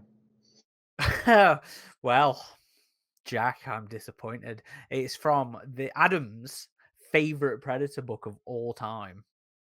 That's right, Forever Midnight. That is, of course, sarcasm. That book is fucking awful. But what NECA did with it in the Alpha Predator was a fun way to make that a little bit less stupid. So yeah, I'd seen the statues and I was like, they don't look like Predators. And Dan said in and asked me anything that those were intended to be Amengis. Who, Jack? Amengis are a race that's enslaved the Predators in the far past and got them to do gladiatorial combat for their own entertainment until the Predators overthrew them and stole their technology. And that's one of those sort of interpretations as to how the Predators can be technologically advanced while societally or culturally backwards in terms of the hunting thing. No, Stardust says in the comments, Forever Midnight wasn't that bad. Adam, RidgeTop Zella. I knew you were going to read that one. Of course. To be fair, that was Adam's comments before we sat down and reread the book. And I think Adam ended the episode with, yes, it was that bad. If I remember rightly, anyway. It's still fun in a bad that it's enjoyable kind of way for me. But it is not. It is not at the slightest. What shall we talk now? Should we talk Bud? Well, you guys didn't really comment too much on the alien stuff. Like, how did you feel Jack, about that? Like, It didn't really bother me. Like I think, I think Sizzy said before that you don't ever you're so it fits in that you don't even really notice that it's alien stuff in a Predator film. So for me, I was just like, oh, that's cool, and I appreciated the kind of references there, but didn't really go much more into my brain. Yeah, it didn't bother me at all. I think that was the highlight of it all, really, was that it didn't take me out of a Predator movie. I think that's one critique that we've commonly discussed is if alien elements are in the film, will they take you out of a Predator's solo film? And they did not. And I thought the audio cues were well placed. I thought that The referencing of Weyland-Yutani everywhere was acceptable and was perfect, and I enjoyed it so much that we had a Weyland-Yutani presence without it feeling like a Weyland-Yutani presence, if that makes sense. Um, the mecha power loader sequence. I mean, at that point, I remember just looking over at my wife and going like, "Oh, like this is something I thought I would never see," and it was the first time that I think I've ever truly fanboyed out in a movie theater, going, "This feels fun," and I'm going to make myself very loud and apparent about it. So, um, Such an obnoxious American, Hunter. I know. I'm sorry, guys. I'm sorry. It wasn't that distracting, FYI. I But get that though. Like if they bring Alice into the AvP movie, I'm gonna be like, oof, that will be a fanboy moment for me. For those of you who don't know, Alice was the name of an armed militarized power Exosuit. loader. Yeah. In AvP 2 specifically, since he didn't finish the thought there. I think I said this when the trailer came out, but I got not hunting grounds, Jesus Christ, Aaron. I got Concrete Jungle vibes from the Super Power Loader. This whole idea of a synth powered combat unit or mechanized unit or whatever. And I was kind of disappointed that Dan didn't go full in and have the flailing synthetic body attached in there, or try and recreate that moment somehow. But that even the moment of Deck ripping out the innards from the side of the thing, I was like, this is so fucking cool. I love that line though. He says when she goes, "How's it feel to be hunted?" And he's like, Yeah. "You tell me." That was great. I can't kill you, but he can. There's some good. Deck's got some good quips in this, and they very predator-ish quips. Like it's just, I feel like they're so low key with how they his arc and his growth as a character. But even like the moments of warmth and humor in him, the whole find your sister and legs kind of moment. It's just so understated, but it's just so fucking funny. So something else alien-wise that I really enjoyed. XX0052, I think it was. The Kalisk. When Romulus came out and it brought XX121 to the movies, I was like, because I seem to have a thing about names when it comes to the Alien and Predator stuff. I always used to speak about not liking Yautja as a name. I used to speak about not liking Xenomorph as a name. But one of the things that sort of turned me around was the catalog system the Weyland-Yutani report included. And I've been enjoying seeing it become more prominent. I kind of wish they'd have called the Kalisk a Xenomorph, but called it Xenomorph XX0052. And you gone full in on this idea of Xenomorph being a catch-all name for alien creatures. I think you would have confused the normies too much with that one. Yeah, maybe. But just with it being on screen anyway, it's still sort of like a low-key kind of reference. But as well as that we are not capturing the Kalisk for warfare. Loved it. Because that is a direction that Aliens Expanded Universe, Aliens as theatrical entries have gone on, is the idea of they don't always have to capture alien creatures to be foot soldiers in a bioweapons division. There are other aspects to them that they can use. So this idea of them trying to capture the Kalisk for its regenerative purposes was a really cool moment for me. Yeah. As I was like, the company does not have to be a boring, evil corporation in terms of evil. It can be careless. It can be callous, which of course we see throughout this. And yes, it can be the bottom line, but what they wanted it for was beneficial to humans. Yeah, and I did like that it wasn't like completely unkillable. Like there's the moment where Deck chops its head off and it reattaches. I'm like, this is pretty wild here. But then at the end when it gets frozen and like blasted to bits like Terminator 2 style, I'm like, okay, so it can be perma killed if you kill it hard enough, I guess. And it was cool to actually see that the Predators did always have that answer to the Kalisk there all along. They just never used it. It was accidental from Thea's part. Kalisk was an interesting idea, though. I don't know if this is one of those moments where it lent a little bit too much into the into that sort of fantasy aspect of it. Yeah, I can buy a tail regrowing, but the head sort of reattaching itself, I was like, But then again, we have examples of things like that in the real world, don't we? Don't worms do that if you cut them in half? They both just sort of regenerate. I think starfish do something like that. Yeah. But it was a cool visual, though. Let's be honest. All the fucking tendrils. It was that.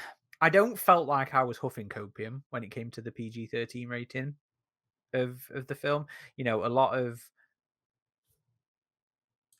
in the AvP days when it was first announced, we were all like, "Oh, it's fine. It's all just gonna be creature blood. It's gonna be fine. It's still gonna be graphic and violent." And I felt like Badlands did deliver on that. Oh, it's just a different coloured blood. This is how you get away with it.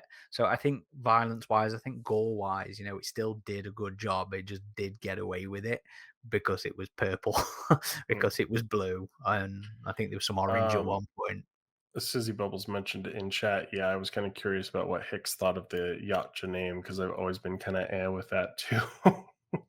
I don't think it was ever necessarily the name I hated, more what it implied in terms of that culture, in terms of that exaggerated culture. I don't think it was ever specifically the name that I was adverse to. But the use of Thea's use of it sort of implies that there has been some significant interactions between the Predators and mankind in the intervening they years. know the language, so which is interesting.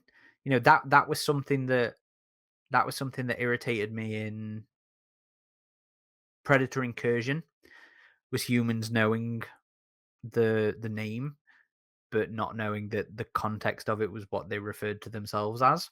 And that was down to again the Wikipedia culture and Tim Leben not knowing the actual context of the name. So it makes a lot more sense within Badlands, because obviously if they can translate the language, there is some significant level of interaction at some point, especially with them knowing that like some predators have come together, them being aware of it. Yeah, so it's interesting. I think it opens up some avenues for some more EU interactions there, which was nice. Sizzy Bubbles also says, I have a lot to say about the animals. LOL. Yeah, the whole like that was a critique we had of Predators, right? Where you were on some alien world, but it didn't feel enough like an alien planet. I still think it worked for that movie, but maybe I would have liked just a little bit more, a little bit more planets in the sky, a little bit more alien world life or whatever. We get that full bore with this movie, and it is interesting seeing these different planetary life forms and how they interact with each other and how they've kind of evolved to survive or hunt and kill on this planet. Definitely a little odd with the biological plasma caster thing that we have going on with his little squirt is what the name was, right? So and the fact that it jumps out to the plasma bolt to save him later, that's one of those plot moments as I'm like, I'm not so sure about that one. But yeah, I didn't like it jumping up to take the bolt. I was like, you're already kind of stretching it enough a little bit here for me. And it was more like, it's not so much the concept of him taming the wildlife. I think that's a really interesting angle to go with. And I think it makes Deck more interesting in terms of him actually being the one predator who's tamed a Kalisk. And, it's his own power in a certain way. But it was more just this idea of Squirt knows to go shoot at that little bundle over there, or to shoot that guy in the face. And yeah, again, that tightness. I know it sort of tries to show us Deck learning how to tame them and stuff like that. But yeah, that was one of those moments where it just stretched the credibility a little bit too much for me. Yautja lore says Deck is a beastmaster now. Any other thoughts on the creatures, Jack, Hunter, Adam? Sorry, I know I interrupted you a little bit there. I was a big fan of them. Like I've played a lot of like Monster Hunter recently, and they're very much like the vibe of that, of having these big creatures that are just gonna absolutely wreck you, and then like you're having to like climb around them, and like how with Deck taking out the Luna bug, like having to get on top of that and just kind of like mincing it up. But I thought the design was great, and it kind of, yeah, it fits the kind of fantasy-ish vibe that you're kind of going for with this. And I thought like the designs I thought were really fun, and it just kind of like worked for the movie, especially when he got his double spine rip on the bone bison. That was a fun bit. That was such a cool moment. But yeah, Yeah. no, I thought, yeah, it was I really like the creature design that we had in the film, and I was looking at the creatures in the film from a mythological lens, especially with him referencing Conan so much in the press. So I just looked at all those creatures as mythological, especially the Kalisk. So, and that really lended itself to the fantasy element that we just talked about. So I really enjoyed them. That spine rip was amazing, by the way. That had me almost out of my seat cheering. Um, but yeah, no, I had no problem with the creatures whatsoever. And again, I looked at it through a mythological lens.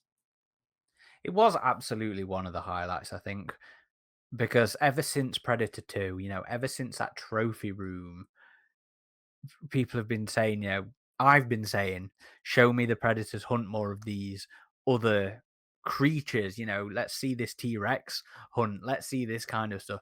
So in a lot of ways, Badlands hits so many notes that it's on my wish list of things I'd like to see in a future Alien movie, a future Predator movie, and this hit those.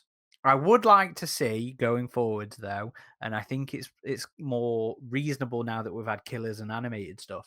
But I'd like to see something where he's taking on more sentient alien life forms and a bit more, maybe Predator, but with a different race of in place of humans. That kind of thing. I think that could be interesting, and so that's still on there. That's still on the wish list. I thought of another thing I wanted to talk about, or at least mention, that sort of came up earlier, and that was there is no fucking dialogue references to Predator. Yes, thank you, Dan. Thank you. I loathe it in sequels where they just reuse the dialogue from previous films. It was a big criticism of Romulus. It annoyed me in Prey. And it is a benefit to a director getting to come and do multiple entries, because it just seems to be a thing about people where they just, oh, this is my one chance to make a entry in this thing that I love, and I want to recreate all these iconic things from my childhood.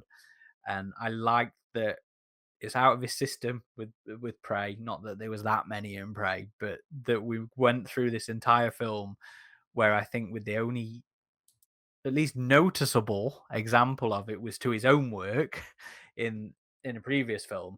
And to be fair, Adam said, I never liked that line, the whole bring it home thing, because it feels too contemporary. It feels too human, modern day human to me. And granted, I haven't looked at the etymology of the phrase bring it home or anything like that yet. But in general, yes, I was really pleased that this was not overly referential to any of the previous films. We got a waterfall, guys. There was a waterfall scene that there is some inversions of things from the previous films, but not in an obnoxious way, not in a this feels like a greatest hits kind of vibe. So I really, really appreciate that in Badlands. Yeah, I it wasn't an issue for me in Prey. It never felt like it was overdone here, but this movie really did stand on its own, and that was cool to see. And I think the soundtrack had a lot to do with its own identity as well. So does this one actually have the theme hidden in there too, somewhere like Prey does, or no? I haven't heard it yet. Jack, I know you've listened to it a fair bit. Have you heard Sylvester's in there? Nothing that sounds like 100%. Like there's bits that sound a little bit similar now and then, but nothing that I can really say like that's been like, yeah, not copied over, but that's it there. Type thing. So now you said I there's a bit heard in the plant one which has some of the prey in it. so I heard a little bit of Prey in the Dead Trees, Bad Trees, whatever it's called. The moment, the title card moment. Just like in Prey when we got that iteration of the original theme. So I heard a little bit of Prey there. I heard a little bit of Predator 2 throughout in some of the tribal aspects of it. Some of the drum sort of beats, but nothing overt. But as a sonic identity, this has to be one of the most unique soundtracks out of the entire series, and it just works so well. Ever since that trailer, I've been like, please make this chanting be a thing throughout the entire score.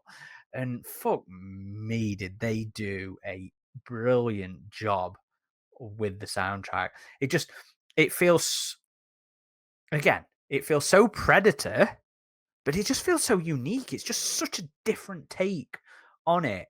And they just knocked it out of the park. The chanting in particular, the fact that they sing it in the Yautja language, top notch. I can't stop listening to it already. I've listened to it so many times since the soundtrack dropped on Friday. Yeah, it's one of my favorite parts of the movie, and I also liked how the Yautja chanting sounded very kind of cyberized, and it really made me think of Sarah Sashner's score with Anthem, which was maybe a game people don't remember too much because it never really took off, unfortunately. But she did this awesome performance at the Game Awards with the score, and it very much had the same kind of like chanting, feeling like cyberized future alien worldy, I guess. And it really kind of spoke to that mesh between tribalism and advanced technology of the Predators themselves. And I think it really served the soundtrack well. And Benjamin Wallfish's tracks as well. I know some have some, like she has credits on some tracks, he has credits on some. I don't know if they have any that are credited together, but I Don't think it believe so. all meshed very cohesively and worked as a whole score really well. So yeah, I thought the score was just absolutely fantastic. Yeah, if I could speak to that too, you make a good point. Which there's a track in the album called "Lost and Found," which I found to be very different from all the rest of the tracks that she has put out for the movie, and very technological, as you spoke about, Adam. But I mean, there's tracks such as the beginning, which is Piatra Prime, and then "Pray to None," that heavily, I think, just utilize that chanting so well. And it's the undertones of it too. It's the way that it's emphasized in those tracks where it's giving almost a beat. But going back to that earlier question, I didn't ever notice anything with Silvestri in listening to this album about 4 times now.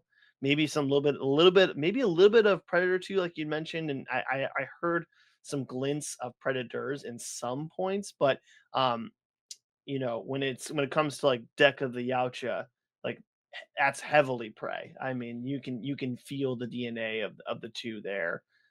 But this might be my, dare I say, my favorite score of Predator.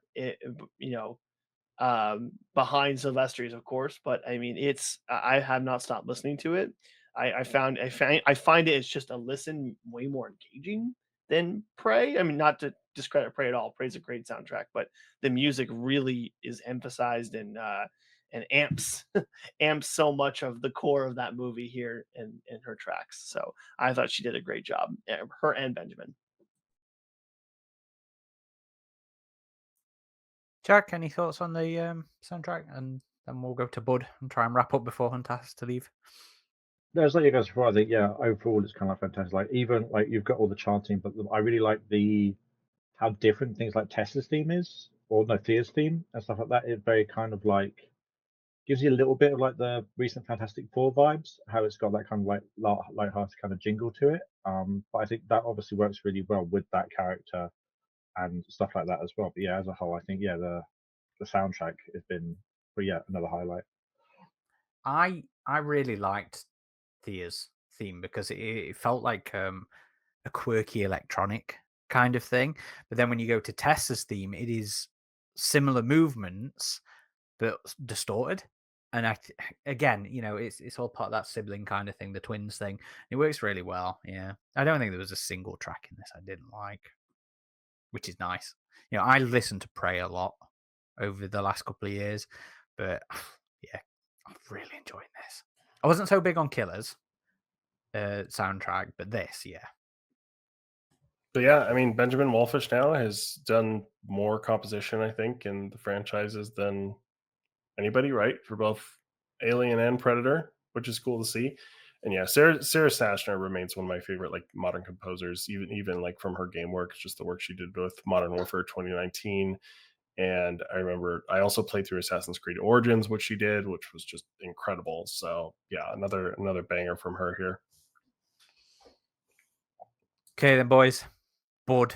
Let's wrap it up with Bud, and then we'll go into final thoughts. I was gonna say I'm gonna get out of the way now. I like Bud.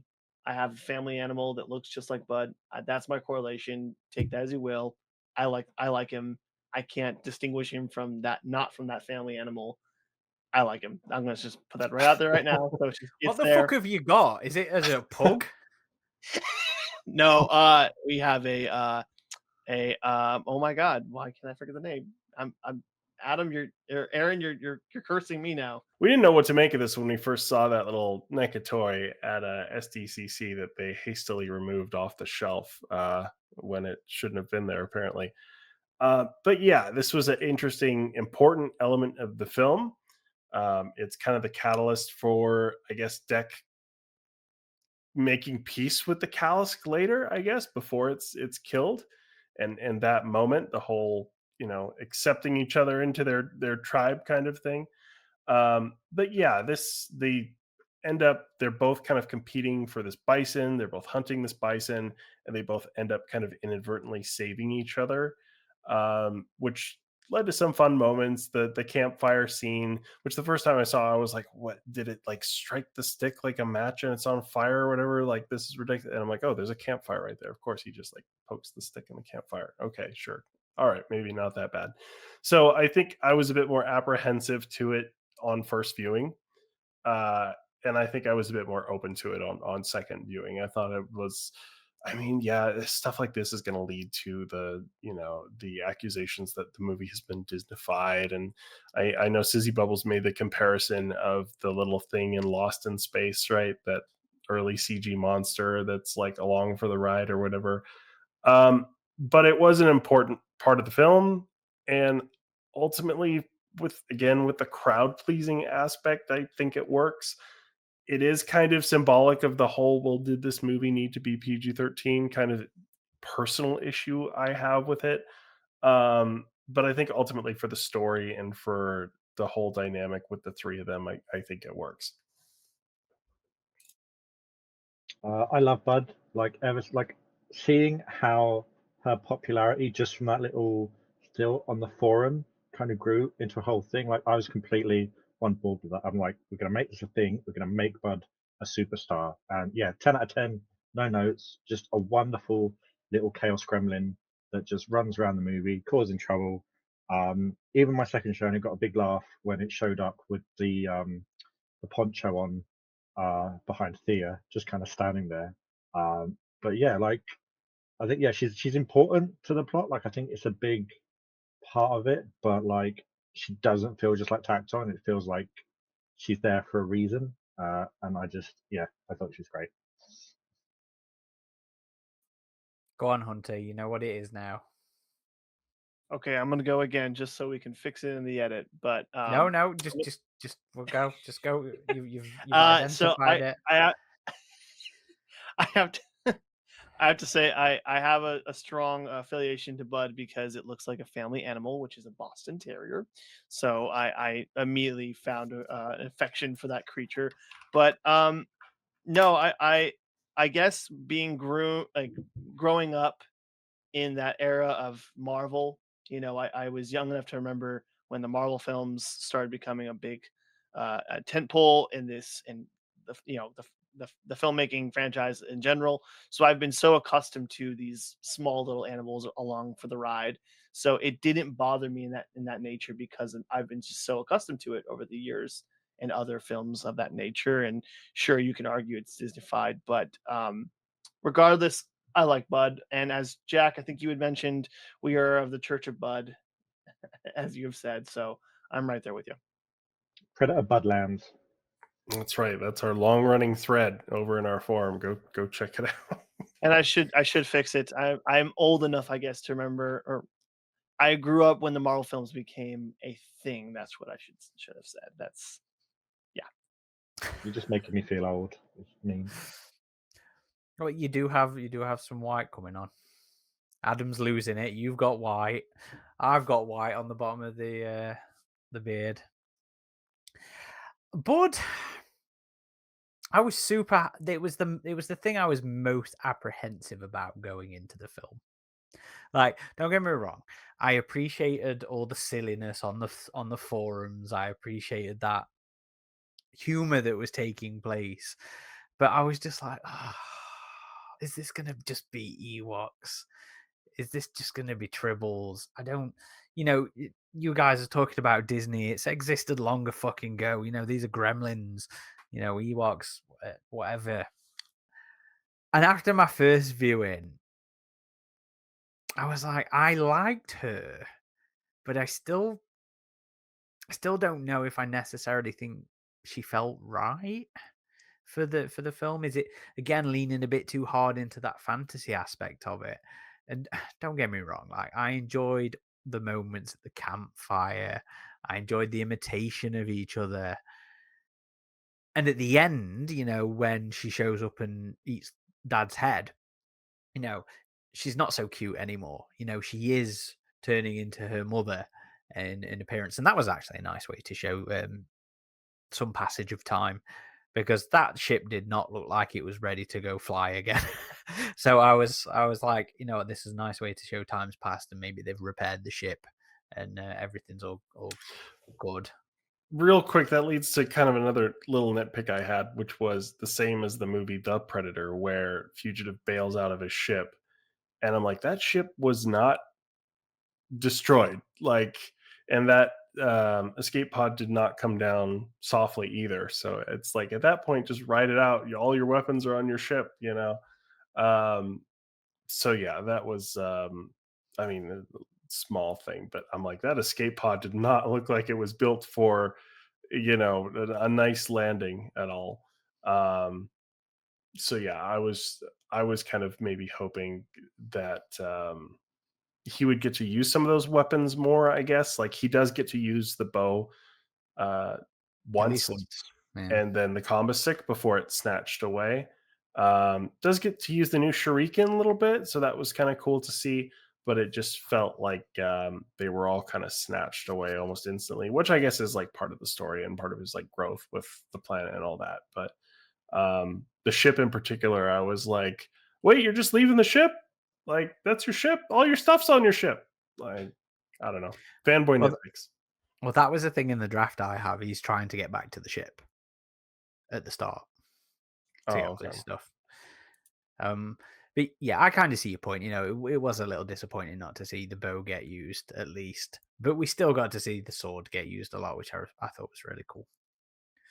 But yeah, I'm even after 3 viewings, I'm still not sure how I feel about Bud in the film. Yes, she is important to the plot, so she's not like one of those stupid new penguin things from the Star Wars sequels. I forget what they're called. Purgles, I don't fucking know. Porgs. There you go. But I don't know if it lent a little too far. Like, I didn't hate it, and it didn't really make the film suffer for me, but it's just one of those ones where I'm like, I'm not sure this landed entirely with me personally. And Yautja Law in the comments says, she shouldn't have been the one to kill father. It should have been Deck. That bothered them.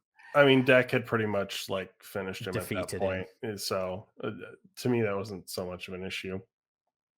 It would have been nice for him to have got the killing blow, but the fact that he got to chop the arm off, I think, is the success in that fight. It was kind of funny that his father was like, "Oh, I guess you're not too bad after all. Okay, you can surrender now." And it's like, "Oh no, no." So that was a fun moment. Okay. So, last question then, and then we'll close up. Do you want to see more of this style of film? See, that's an interesting question. And that's something I worry about, and that I'm sure others are worried about because this movie is so successful. It's like, is this the new standard for Predator? And I hope no. This is interesting as its own unique thing, and maybe it could be continued in the expanded universe. I don't know if I'd want to see a live action sequel to this. I think after Prey, which was back to basics but also balanced with very new and interesting things, this is like the wild big swing, which it looks like he hit a home run, which is awesome. I think Predator, being as versatile as it is, now we do something totally different again. I would love to see like a dark, full-on horror R-rated Predator film, like as dark and horrifying as you can make it. Like that to me would be interesting, really leaning into those horror elements. Or like Dan said, the World War II thing, awesome idea. Let's see that. Sorry. But yeah, I don't know if I would want to continue on the adventures of Deck, Bud, and Thea personally. As much as like they were really cool and really engaging in this movie, I don't know if we need to continue that, and that makes me wonder about the whole possible AvP thing. Right? Is it going to be like, Andy and Rain were drifting in space longer than they expected, and they meet up with these guys, and that's our AvP adventure? Like, it makes me wonder about that. But personally, I think it would be best if Predator, this was kind of a one-off PG-13, and Predator explored other ideas. Jack, how about you? I mean, I wouldn't hate another one, but I like what they're currently doing, where you're having a mix. So Prey was more your back to basics one. Kill of Killers was again a bit different. This again is another kind of swing. If they keep doing more and kind of like just changing up the formula each time, like I'm happy with that. Like, yeah, I'd like another film with these guys in it, or if they continue the story in like a comic or something like that. But I don't like. I'm just interested to see where Dan kind of takes the franchise now, because like from the ones I've watched, like 2 out of 3 have been really good. So what he kind of does next, I'm kind of like on board for. So yeah, kind of wherever they go from here, I'm quite happy to see whatever. Hunter? Yeah, I think for all the high praise I've been speaking of with this film, I am not quite sure if I want to see another one. I definitely want more variation. As we mentioned, different time frames would be a nice choice. I'm not opposed to having different tonal films in continuation to this, where we do have films that are a little bit more lighthearted as this, but also, as Adam has said, are on more of the darker side, where the tone is much darker, and we're focusing on a different time frame or different uh, set time in the universe. It's has more horror esque elements to it. So I'm not quite sure if I do want to see more of this, but I wouldn't be opposed to it. I just want more variation, which Dan has certainly given us over the last couple of years now. So I hope he continues that and continues that variation. But to get more of this strictly, no. I hope that AVP is to be of a much darker tone. I wouldn't mind some lighthearted elements in it, but I would like a continuation of variation. So, to Dan's credit, he has absolutely gone differently with each of his films. Prey is, as has been said, more in line with Predator. Killers was, well, it was multiple different things, but even as a format, that was different in terms of it being an anthology, different in terms of it being animated. Multiple different time frames. It was playing with that flexibility. You even had the samurai thing where it was dialogueless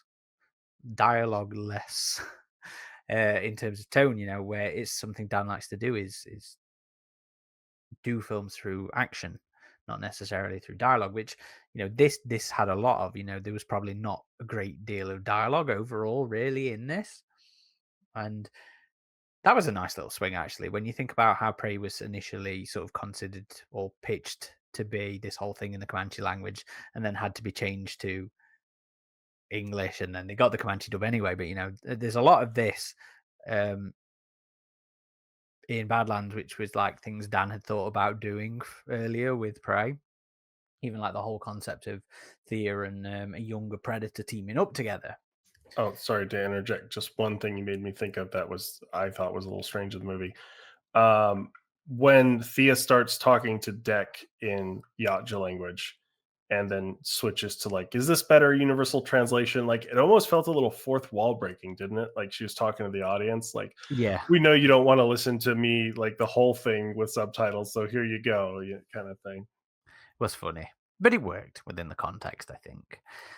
So I have appreciated seeing Dan do different things. He doesn't seem to like to repeat himself, even if, you know, there are some thematic elements that are similar through Prey and through Badlands. You know, it's an underdog story, family things in there, family doubts and stuff like that. But as an overall package, he doesn't seem to want to repeat himself, which I am fine with. He'd also talked about Prey being a little bit more in the adventure zone,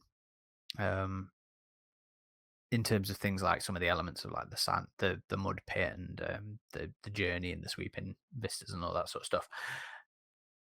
And he just fully embraced it in this one. I don't mind the idea of Deck and Thea and Bud returning, but I would like it to be a bit more serious. And again, that's not to say I disliked this. I do think it worked. I really enjoyed this film. I really enjoyed it. But I don't think I could be fully on board with continually following this path, this tone. Just to be a broken record, you know, I agree with the concept of actually leaning into a horror thing. Predator has never been scary to me. You know, he has never been a horror character to me. But I would love to see them take that approach with him. Maybe something like Nemesis, you know, where it is Victorian England and he is this proper Stalker Jack the Ripper type thing. Feels like an appropriate way to do that. But I trust Dan to give me different things and interesting things. Whether they fully land with me or not, we'll have to see. But he's batting 2 out of 3 for me. I really respect and like Dan as a filmmaker and as the Predator's Kevin Feige. I don't worry about AvP because again, I don't worry about the characters returning just as long as it's a little bit more serious. I don't think it is going to be, but I do think we are going to see more of the all stars kind of things in an animated format. I'm curious to see what his mysterious third pitched project is, and I do hope Badlands lands financially. It's on a strong start, and I hope it hits a good stride and it makes that third thing viable. But I do think that whatever this third thing is going to be will probably be the last major thing that Dan does, because he's going to want to move on with his life and do other things and not make Predator for the rest of his filmmaking career. So I just want to give him the chance to get this third thing out the way. But I'm hoping that he has opened up the path for other filmmakers to come in, do animated things, do wild things from different perspectives, do different timelines. You know, I genuinely really respect the man for what he's done with this franchise, because I genuinely thought this franchise was dead after Yeah. the Predator. Yeah, And I was expecting a decade-long hiatus after that, and just like you said in your review, he saved the franchise. Like, regardless of how you feel about these movies, that can't be denied. I think, just objectively speaking. and at the end of the day, these films have landed with the audience. I personally might not be that thrilled on Killers, but that thing is what, 90 something on Rotten Tomatoes, audience score. All three of Dan's films have been critical successes and successes with the wider audience. You check those. I know there's this whole stigma of, oh, Rotten Tomatoes is evil from, again, the vocal minority, but they are aggregators. Their purpose is to display the majority opinion. They are not making judgments themselves. You go on things like IMDb, they are all in the positive. Metacritic, it is all in the positive. And dude's made Predator a success, a financial general success, and I really, really want to see this film end with a good run. As of recording, this is the Monday after release. Hopefully, I can edit this one fast. But yeah, I'm curious to see how the run goes. I have to see how it does in China. I want to pile on this comment here and just say that I think what Dan's doing is really toying with uncharted territory, and he's succeeding. And I too am excited to see where he takes the franchise for this final film, wherever it goes. I'm always excited to see a Dan Trachtenberg film outside of Predator, and I'm excited to see where he toys with next. It ultimately makes me wonder what genre he will seem to want to explore next, now that we've gotten a more serious, lighthearted, and a middle ground. So um, I'm all in no matter what he decides to do next, and I look forward to it. Any other final thoughts, boys, or are we happy there? I'm just glad, again, Predator was a success streaming with the last two. This was its first major theatrical test since 2018, and like you said, Aaron, it's the first weekend, but for the first weekend, it's wildly succeeded the studio's expectations, and it's the most successful opening for the franchise. So unless we see a record-breaking dip like we saw in those late 2010s with those movies, I think it's going to have legs like Romulus did week over week, and that's exciting for me as a fan. Like, it feels like you have said, Aaron, it's just yet another golden age that's kind of coming along. So yeah, I'm very excited for Predator to continue and to see what ideas they have next, and hopefully for that ultimate crossover to finally come back into existence after 20 years. That is something I keep thinking about. That's another reason I really want this to do well, because if this film doesn't do well, then we don't get AvP, and I understand how that might be a little bit. Yeah, but do we want them to do AvP in tone with Badlands? No, but I don't think they will again, because I think Dan's very clear on not repeating himself in that regard. So yeah, please do well. Please give us AvP. This is the test to see if Romulus and this have got legs. And I think if this succeeds, we absolutely get AvP in the next 5-6 years. Yeah, definitely. I have one last thought to express, and I kept forgetting it here, but it's been really cool to experience a new age of people that have never really experienced Predator be welcomed into the franchise with this film.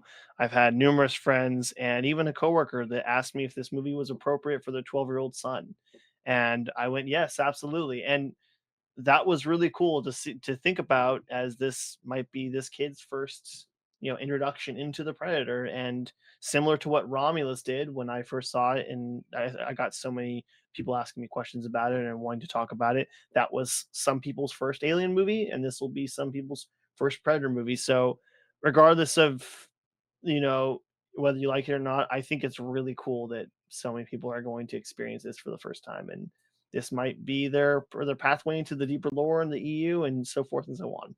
And AvP, possibly. Definitely. Yeah. Like, my first viewing, I saw it with one of my best friends, and he brought his young daughter, and this was her first Predator movie, and she really enjoyed it. So also cool to see like a newer, younger generation of fans coming in. Well, thank you everybody for listening. I hope you've all enjoyed this review. We are going to be talking to more of the peeps who worked on Badlands over the coming weeks. We've already got a couple on the, I think pretty much guaranteed at this point. But we'll be aiming for a good few because we all enjoyed the film and it seems to be going down well across the fan base. So it'll be nice to actually get to dig in post-release to something that we've liked. Alien Earth. Yep. So sorry, Jack. And well, I suppose Adam liked that for the most part, didn't you? But yeah, it's fun. I'm looking forward to it, and I'm very excited to dig into the next couple of months of post-release stuff. There's no need to do the end spiel. I know Hunter needs to go. So thank you everybody for listening. This has been Corporal Hicks. RidgeTop. Dachande. TheXenoPlays. Get into the fancy Predator speed hover bike thing. AKA a chopper. Predator chopper. I thought you were just going to say spaceship, but okay, that works too. I did think about bringing it home, but after I said how much I didn't actually like that line within context, it felt inappropriate. But thank you everybody for listening or watching. Until next time.